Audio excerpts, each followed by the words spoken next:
Hello and welcome back to another Rise of Kingdoms video. I promised you all an updated as of September 2021 best open field marches. We did a video yesterday where we explained the best may not necessarily be the best for you. So we're going to be doing two different videos for this. One that's going to be really centered and focused around single target damage. Even though there are a couple AoE commanders in there, I will explain, I promise you. And then we're going to go full AoE. We just want to cause damage and destruction as much as possible. Maybe not necessarily killing our targets right away, but we're going to cause as much damage as possible, and hopefully all the other people around us are doing the same thing, and that will kind of even out. So this one is going to be for the hybrid focus single target build, where I'm going to give you 6. I'm going to give you 6, so you can kind of interchange if you want to. Most people get the 6 in KVK. Getting to 7 costs some money, tends to spend some money for that, so I figured I'd give you 6, and I'll explain each of my pairings to you. I'm going to give you a breakdown of the key features of each pairing. Let's get into it.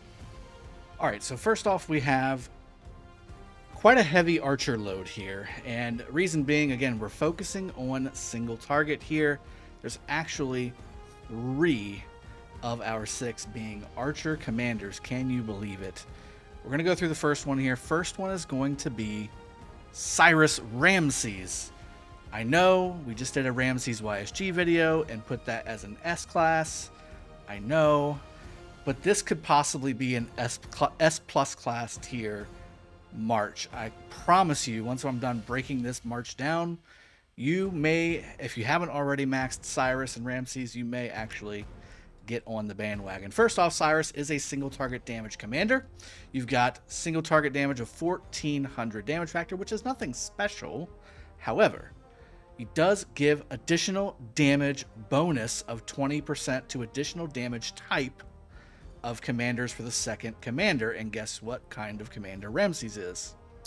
He does additional damage factor. So that's the first initial synergy right off the bat.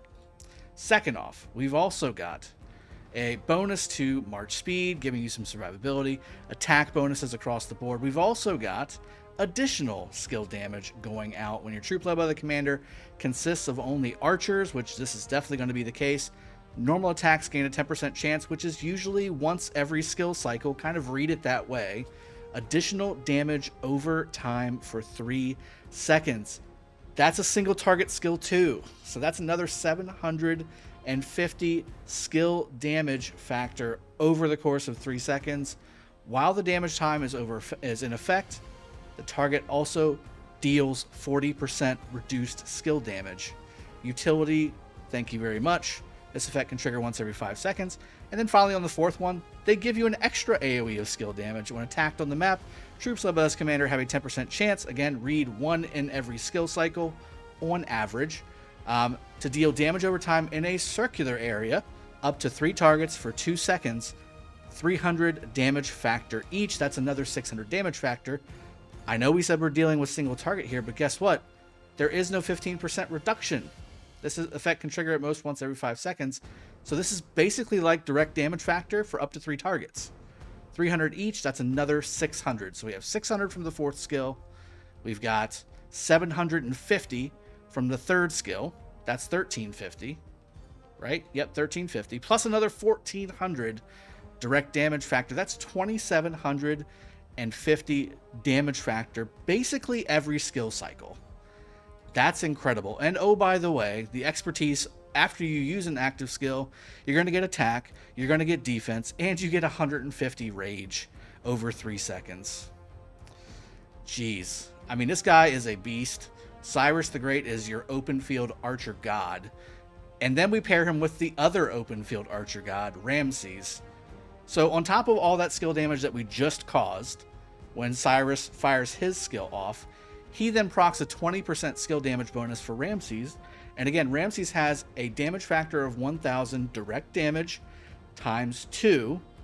And that's going to be buffed by 20% from CYRUS's first skill, basically turning that into a 1200, which makes that a 2400 damage factor nuke over 2 seconds.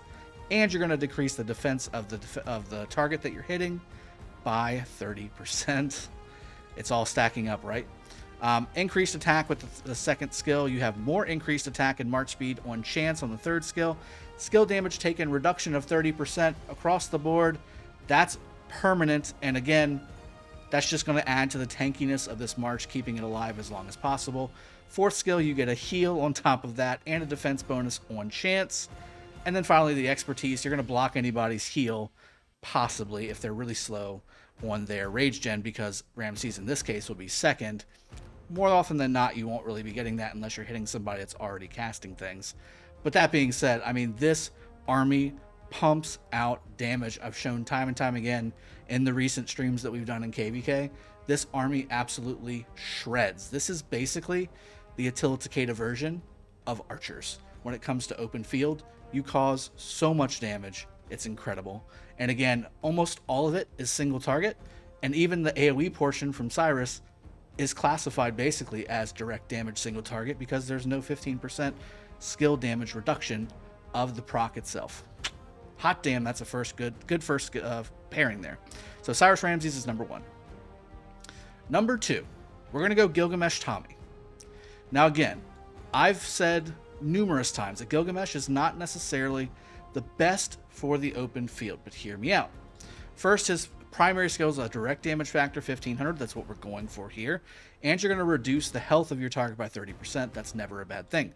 Second skill, you're going to increase your own health by 30%, which is very, very strong. And all damage dealt by archers is increased by 20% when 50% or less of the troops are remaining, which a lot of times, by the time Gilgamesh is firing off, especially if you go full archer build, you may actually have that be the case on the first cast. And then fourth skill in Kaidu's Path. This is the blood craving effect.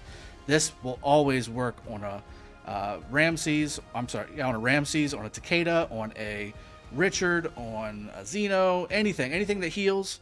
You will be able to take advantage of that and give additional damage factor of 700 to the target, which again, if you add that to the 1500 that he already does from his primary skill, that's a 2200 damage factor thing. It has a 4-second debuff and lasts 5-second of cooldown, which again, having this go off once or twice every skill cycle is usually how it does. This skill also reduces damage from normal attacks from your enemies by 15%. Very, very strong, making him a little more tanky. And that's really it. Gilgamesh is a good single target commander. If you're looking for AoE damage, there are better commanders out there. And again, that's why we're splitting this video up into 2 different categories. This in combination with TOMYRIS, which again, TOMYRIS is one of those unsung heroes of your best open field march pairing setup, because while she only does 1000 damage factor off the bat, you will be stacking up poison stacks each second that you're hitting the target, which again, if TOMYRIS is secondary, you are usually getting at least 9 or 10 stacks right off the bat. And if you have Gilgamesh as primary with Archer full talent tree, you should be in good shape to get to that 10 mark. And once it hits the 10 mark, you double your damage stack factor on your primary skill, which makes that an 1800 skill damage factor on your target. Now, the reason you have her is for that. You also have her for an additional 30% attack bonus and defense reduction, possibly, if it procs. And then finally, again, you're stacking the poison. The poison is the key here, because once all of your marches that you've got, right? You've got a bunch of skill damage on this march setup here. Once you have all these firing off, you should have the target debuffed by 27 to 30% skill damage at that point. And that's when, again, I just talked about CYRUS and Ramesses, how much skill damage they do. They will take advantage of that skill damage taken bonus on top of everything else that they just did, that we just talked about. That's why all this stuff really starts to stack up, and the red numbers that start pouring onto your target, it's like a waterfall of 5-digit red numbers. It's incredible. Okay, so Gilgamesh Tommy is my second pair. Third pair and final archer pair of the setup here has an AoE commander. In fact, it's got 2. Nebu YSG. Now here's the deal. Again, we just talked about we're trying to focus primarily on single target damage Well, why are we adding 2 AoE commanders to that? Well, let's talk about Nebu. He has a fan-shaped, Ethelfled fan-shaped, so it's a half circle, which is huge, okay?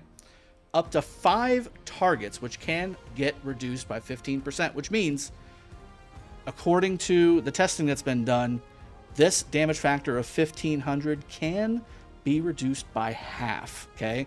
That turns that damage factor into 750 damage factor. And again, that's why we did that video yesterday where I tried to explain, hey, you may not be getting the damage that you're looking for. This is why. Well, let's read the rest of the skills and let's see, well, can we make up for it somewhere else? Because again, you're not always going to hit 5 targets, right? Say you hit 3 targets, then you're talking about a 30% damage reduction, which is not nearly as bad. That's a 1200 damage factor that you're going to do to all those targets, which is definitely reasonable, right? Second skill, though, Archer defense bonus and March speed. That's always good for the open field.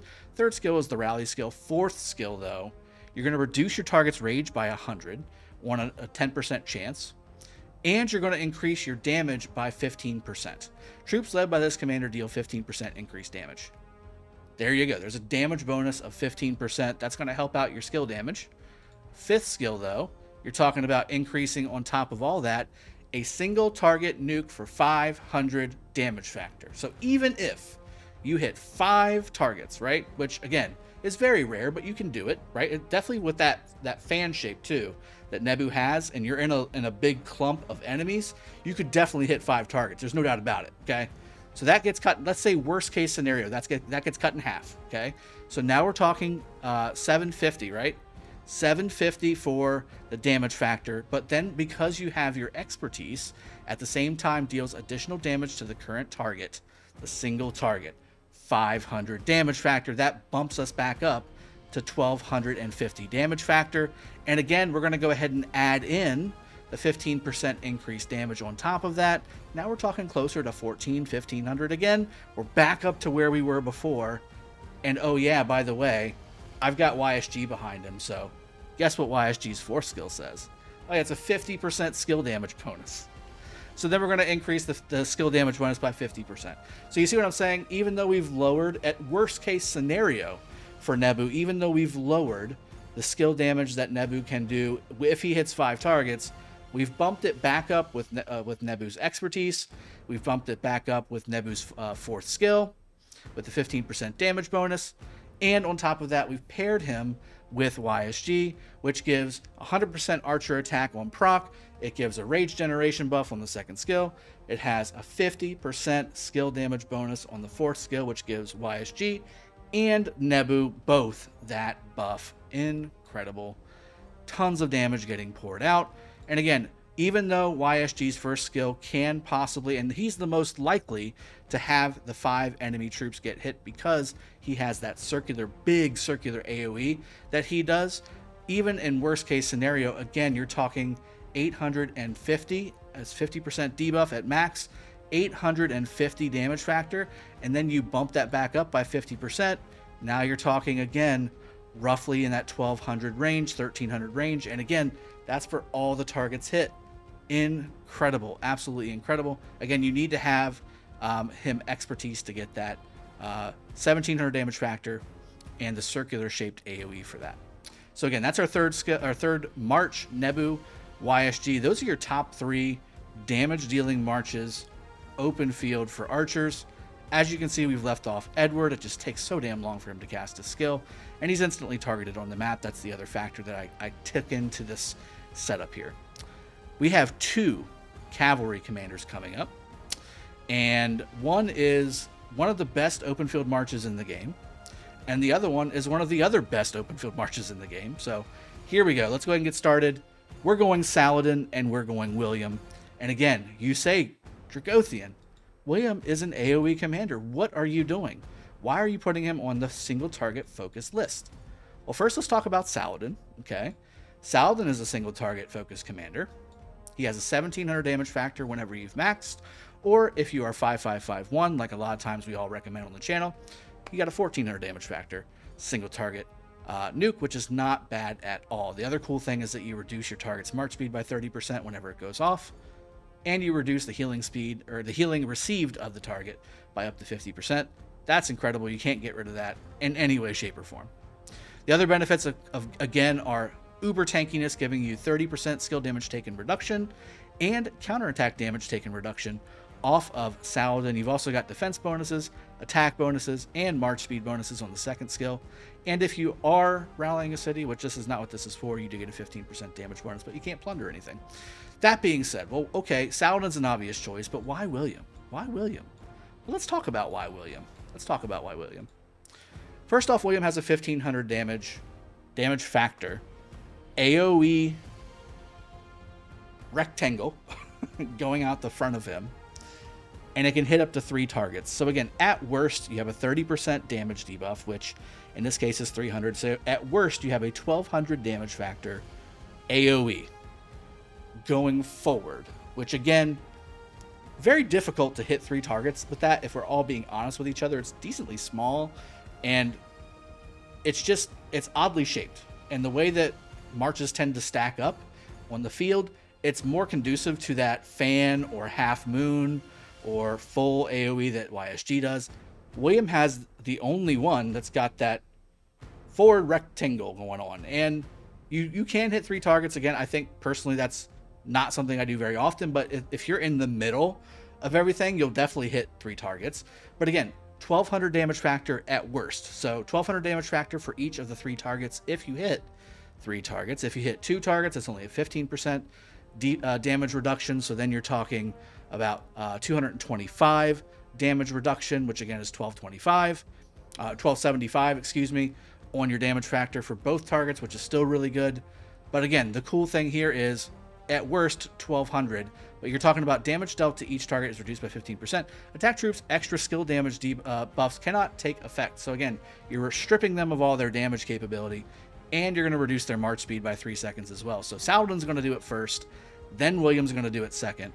And then his second skill adds attack bonuses, march speed bonuses, and if you're outside of Alliance territory, which is a lot of times the case, you get a 10% increased damage bonus.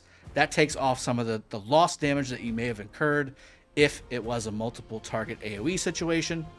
On the third skill, while on the map, all commanded cav units increase by 30% attack, and normal attacks have a 10% chance to increase or inflict direct damage. So here we go. Yes, he's an AoE commander, but third skill is a single target direct damage. And again, this is another one of those, every attack has a chance, a 10% chance, to inflict direct damage on your target. That's basically, again, a once per skill cycle skill that goes off. Sometimes it can go off twice. Very rarely does it not go off at all on a skill cycle. And almost always it will go off at least once. Okay? But that's not it. If the target is surrounded, which we're talking about a 5 and 6 march personal open field death machine, okay? The target's going to be surrounded, okay? So if the target is surrounded, it will take extra damage up to 5 surrounding targets times 100. So this turns into a 1500 direct damage factor instant nuke. It's not during the skill itself. It's randomly triggered on normal attack. Pretty sweet. If that was it by itself, right? If that was it by itself, William would be worth it. But wait, there's more. Again, also when your main skill hits a target, you get 20% increased defense. If by some reason you do hit more than one target, you get 50 rage per second for 3 seconds on top of all that. Crazy. So if we're just talking damage, worst case scenario, his AoE hits for 1200 damage factor. Worst case scenario.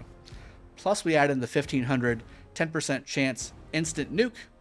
Now we're talking 2700 damage to a single target in one skill cycle. That's what you're looking for. 2700 skill damage right off the bat in 10 seconds, or 12 seconds if he's second. Worst case scenario. Beautiful. Next and 5th march and last cav march is not a skill damage commander set at all. It is Attila Takeda. Yes, you said it. I know you said it. I know I didn't have to say it. I know you guys said it on the other side of this video. So Attila Takeda is your 5th march and 2nd cavalry march.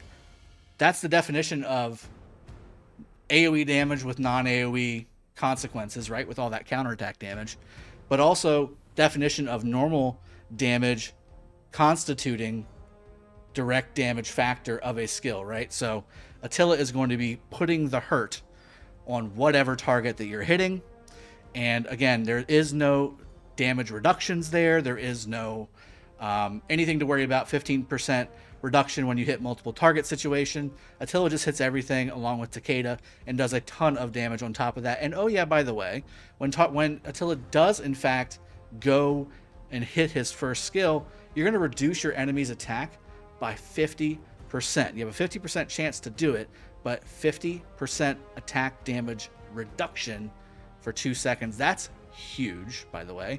And then on top of all that, a skill damage taken reduction of 15%, making him a little more tanky. And then if Attila were to get swarmed, you can basically just sit there and laugh and have a good time, because he's going to cause a ton of damage. Fourth skill, increasing damage for 2 turns of 50 and 100%. Oh my god.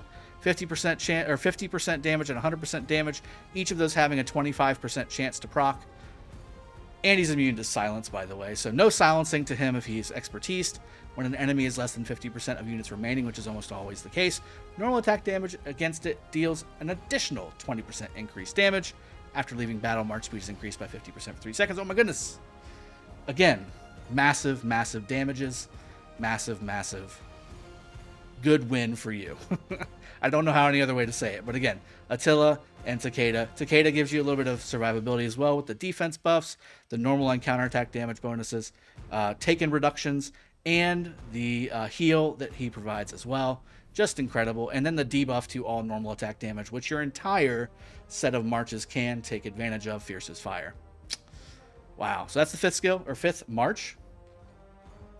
Finally, we have our infantry march. And it's not the one you think. And I actually had a hard time doing this one versus another cav march, I'm not going to lie. But GUAN's silence is too much. Too much to throw away. We have Guan Yu Alex. We have Guan Yu Alex. Why did we go Alex instead of Leo? Well, let's talk about it. First off, let's talk about Guan and why we even still bring him to the match. Like, why do we even still bring him around? Like, why is he still invited to the party? We need to figure this out. Well, really, it's this first skill. And it's because not only does he do a lot of damage, but he silences all targets hit for 3 seconds. That is massive.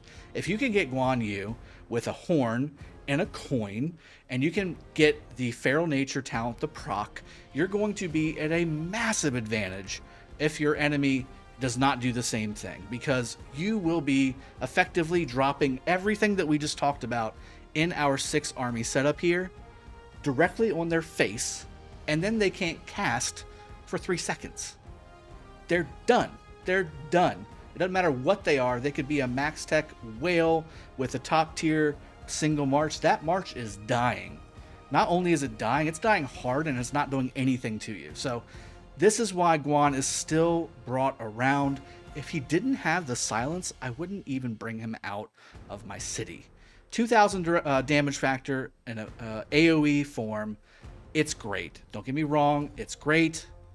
But again, if it wasn't for the silence, he wouldn't be here. So I'm going with Guan Yu Alex. Now Guan Yu again, 2000 damage factor, 15% damage additional target reduction. So if he hits 3 targets, again, we just talked about it in the last video, that's a 30% damage reduction. That's 600 damage factor off of that nuke, which means you're sitting at 1400.